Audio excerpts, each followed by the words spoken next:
Queridos irmãos e irmãs, bem-vindos a mais um programa Palavra Viva.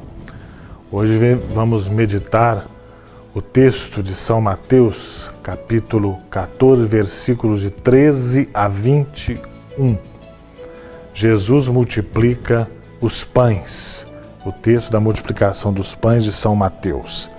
Jesus começa a atender, depois da morte de João Batista, seu primo, ele começa a atender a toda aquela multidão que acorria ao seu encontro, atrás de uma palavra, de ouvir a sua palavra, de ver os sinais que Jesus fazia, os milagres que ele realizava, toda uma multidão que ia para junto dele. E ele atende a um, atende a outro, prega a palavra de Deus, realiza curas, etc. Depois fica com pena de toda aquela multidão, porque o dia já ia entardecendo, eles não tinham comido nada. Então aparece um fulano com 5 pães e 2 peixes e Jesus realiza essa multiplicação dos pães e todos acabam se alimentando e ficando satisfeitos. Esse texto da multiplicação dos pães é muito curioso nos evangelhos. Por quê? Primeiro, ele nos faz remeter e lembrar naturalmente ao pão material. Nós, pessoas humanas, sentimos fome do pão material. Nós precisamos de nos alimentar.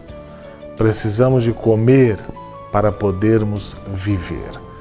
E aí nós nos lembramos imediatamente daqueles milhões de pessoas que mesmo nesse mundo de hoje, na nossa era, na nossa contemporaneidade, daquelas inúmeros milhões de pessoas que não têm o que comer.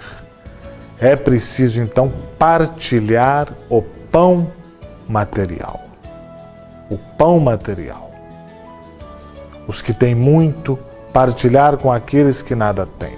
Nós precisamos viver num mundo de mais generosidade, de mais amor, de mais partilha. Então a multiplicação dos pães nos lembra essa partilha, esse amor, essa fraternidade. Depois os textos evangélicos da multiplicação dos pães nos fazem remeter também a uma outra lembrança, que é a do pão espiritual.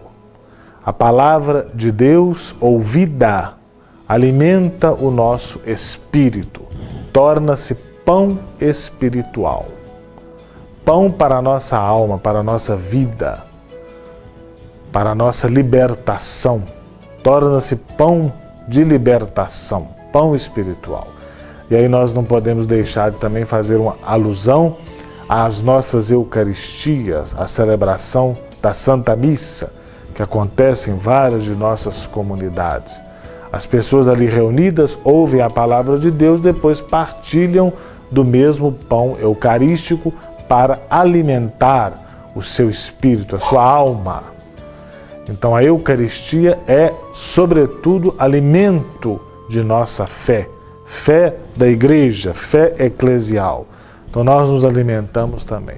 Então quando Jesus multiplica os pães, ele nos dá de comer o pão corporal, também o pão espiritual. Esse é o sentido da ceia do Senhor, da partilha que acontece em nossas missas, em nossas comunidades. Vamos então pedir, nesse dia de hoje, que o Senhor abençoe a todos nós e abençoe também a todos aqueles carentes de pão. Que o Senhor os alimente com a nossa ajuda. Louvado seja nosso Senhor Jesus Cristo, para sempre seja louvado.